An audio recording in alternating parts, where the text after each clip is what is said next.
Well, I was able to talk to the owner a couple days ago. He said come out on Monday, check out this truck. And bombshell, he said take it for a drive. What? There's a battery sitting down in there, but does it look like it's ready for me to drive it? He said just come by and do my thing. So, oh, there we go. We got a battery charger on it. That explains that. He had a plan. Let's get this out of the way. See if I can get any sort of signs of life occurring in there. Speaking of signs of life. Ugh. All right, we got that. Put that there. Okay, he seems to think I can hop in here and start it and drive it.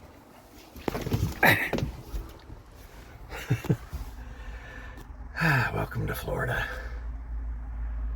Hey, little dude. You want out? Okay, whatever. Well,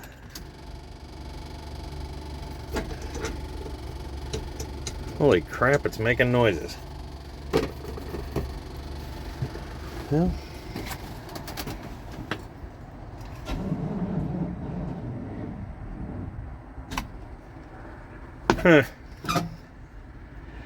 slow crank then nothing. Yeah, that's all there is. However, I brought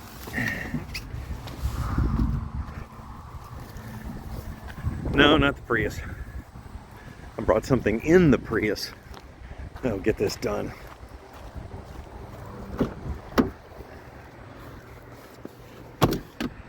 My girlfriend's gift. Oh, Harbor Freight critter, but boy, it works well. Let's see what we can do here.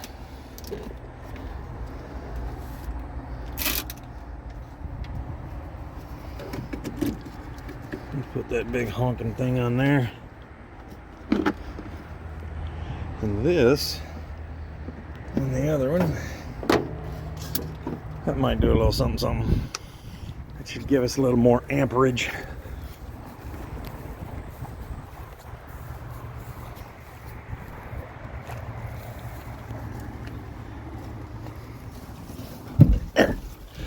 Carbureted. Gas is old, so I'm thinking this is not going to set the world on fire, but we'll see.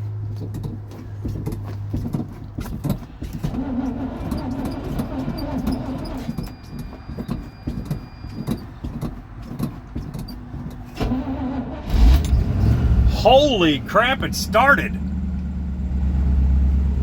What the heck?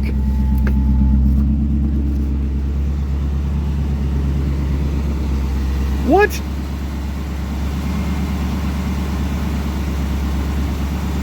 Oh, look at this little critter. Bright green. We got some critters down here. Wow!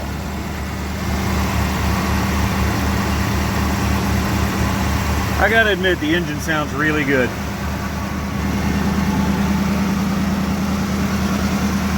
That is so weird. Yeah, what do you guys think now?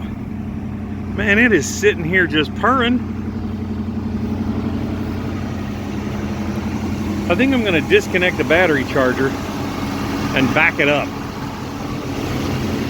He said I could drive it, so don't think I'm just being an absolute crazy man. I don't know if this door closes and stays closed. Oh, that, I know how to do that.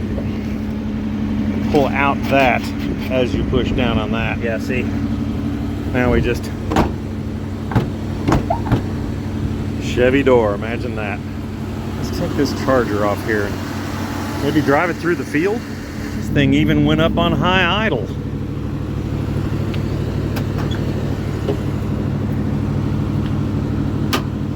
Yeah, just needs a little lubrication there. Crazy talk. All right.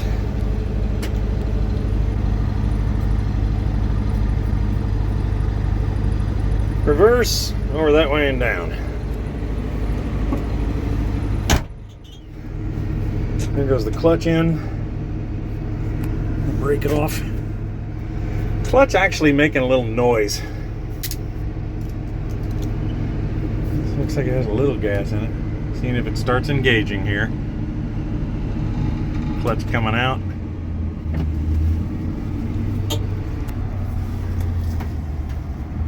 I will be danged.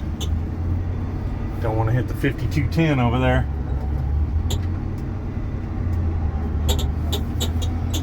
See if it'll come down off high idle. Still at high idle.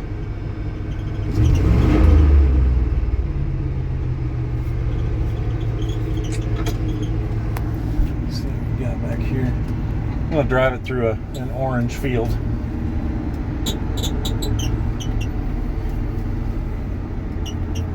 In case you guys have never seen how the granny gear works on these, it's made just kind of like a tractor. The clutch is out now. It's supposed to be a low enough gear where if you want to, you can just cruise out through the field and even walk beside the truck. We're at about 1800 RPM now.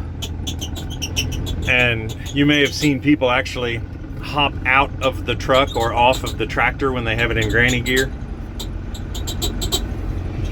And for some comparison, get an idea what that looks like. Now let's go to first. Now here's first.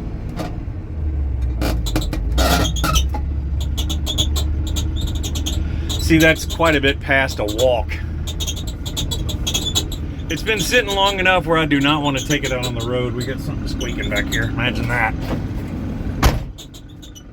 I'm just going to open the door so it won't squeak. But you hear how high those RPM are going, and we're just barely cruising. Here you go, though. There's the truck. Looks like and another little lizard up there. They're pretty agitated that I'm taking their home, but they're harmless.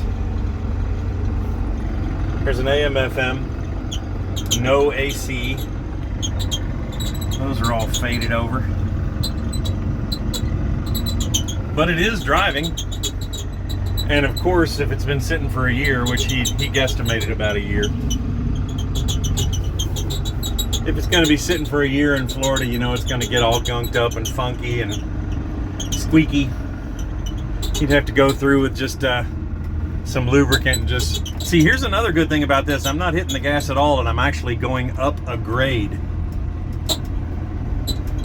And I did not hit the gas at all. You can expect every single vehicle that sits for a while like this, especially in Florida, to have some issues, to just kind of find its way back. That's why I'm not even really hitting the gas. Now let's try something else here. Let's see what we got here. 2 high, 4 low. Oh, on this one we lock out the hubs. That's why it's not doing anything. I like the truck basically. And generally the places where you would see a lot of rot, like down in there, they appear to be solid.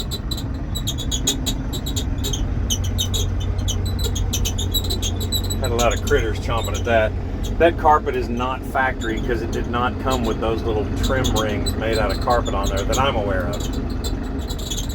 Yeah, in case you guys are wondering, this is what a little orange field looks like. The blossoms on these little bushes or trees smell absolutely incredible. If you've ever heard of orange blossoms, man, those flowers smell like absolute heaven.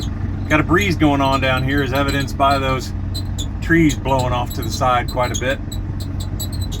I think restoration on the truck is kind of a strong term, but I think it was redone and had a lot of stuff fixed on it one time. The hood does not want to shut, and I think that's basically because it's just the Chevy thing. You can see if I try to close and open it many more times, it's going to tear it up on that side right where they all bend. So I'm not going to adjust it at all. I am, however, going to put it back up in here in its spot. That idle's still really high. I'm going to test something here. Yeah, it's higher. Come on down, baby. Yeah, it's not coming off of its choke, which is not that doesn't affect much at all. It's just a little carb tweak. And now, right about there. Let's come out here and see what we got.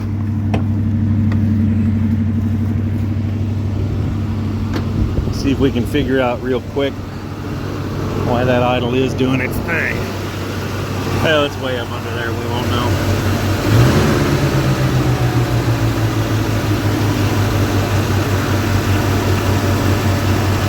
The engine itself sounds crazy good. I can see why they put this one in there. Also, is that the original color?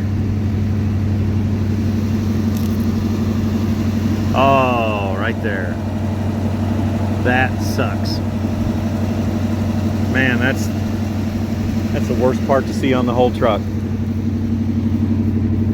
Oh, I was driving on a flat. Good news is the jump pack I have is also a compressor. Let's shut this truck off, put some air in the tire. Make a quick check here, see if the truck still starts after I shut it off, to see if the alternator or battery work much at all. The compressor is kicking some air into that right rear tire. Yeah, battery smoked. Not gonna bring that one around. Anyway, let's set this back down. Close the door properly. That's such a problem on these. You can adjust them though. Now when you push down a hood like this, we have a tendency to just grab this leading edge and shove down, which puts a bend right here. So you kind of have to shove back as you go. These are just so dry that they want so badly to mess up. Also, see what we got going here?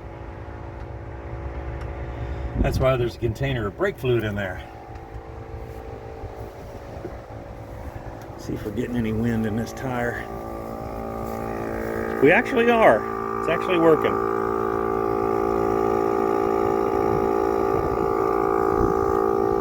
Yeah, see, this is why you have to come back and look at something twice, because you may have memories of it being this and that, and you may make an offer that is not really where it should be. Let's look way down in here.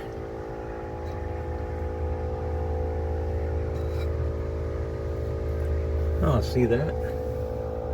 A new line down in there.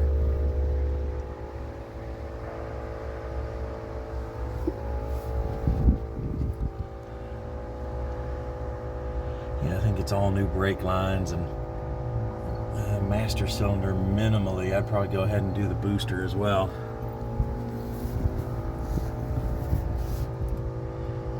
Vacuum canister.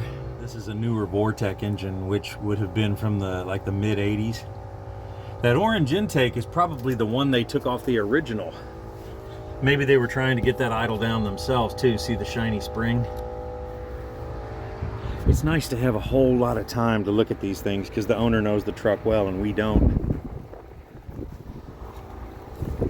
And there. That's the biggest problem on the truck, believe it or not. Some of you say, no, just put some Bondo in. No, that's not how you do that. Oh, looky there.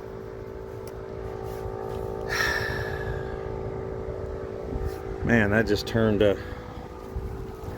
pretty desirable truck into something that's eh.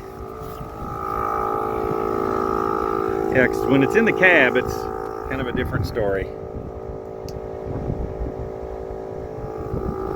Down low, there's a little bit. See that? That coming through right there. Yeah, it actually looks a little rougher than I remember it looking, which would temper my desire to get it so quickly, you know, just, I'll take it no matter what, it's not enough. Huh. Bumper basically straight, back one smoked. Well, there you have it, guys. What's it worth? '79 Scottsdale, original owner.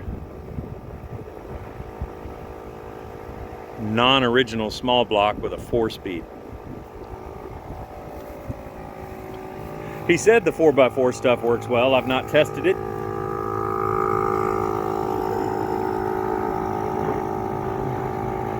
There you have it. Yeah, it's one of those trucks that you think it's one thing and then you come back a little later and you're like, well, maybe it's not what I thought it was. It's an actual Chevy tailgate though. Got the script in it.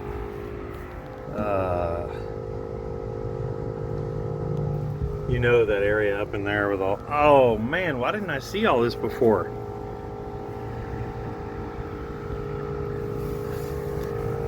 Yeah, that's actually, oh, holy crap. I was so busy looking at the shiny stuff, I didn't look at the rusty stuff. I'm not saying I'm talked out of it, I'm just saying I'm talked into a smaller dollar amount. You know this up in here is smoked.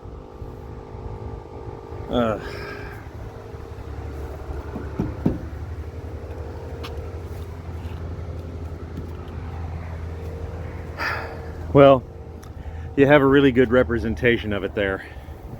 It technically does run and drive, and it's insured and all that kind of stuff, and licensed, has a good tag on it, but it's such a wild card. I have a buddy who told me that that these things, the people who look at them generally are such sticklers for detail that they try to talk it down. But the problem with a farm truck is that it was always a farm truck. It's got dings, it's been beaten all to hell, it's been used, it's hauled a lot of stuff, it's done work.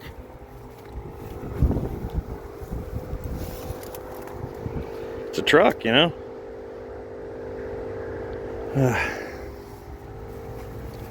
Well, that's our trip for the day. Got the tire all filled back up again, or it's really close. But I don't know, man. Looky there. See, I keep looking and I see more and more.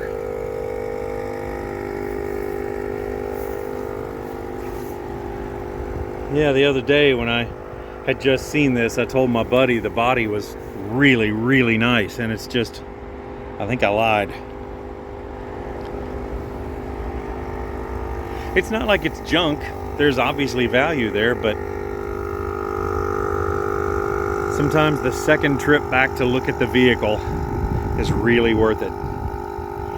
Write it down in the comments what you think it's worth, people.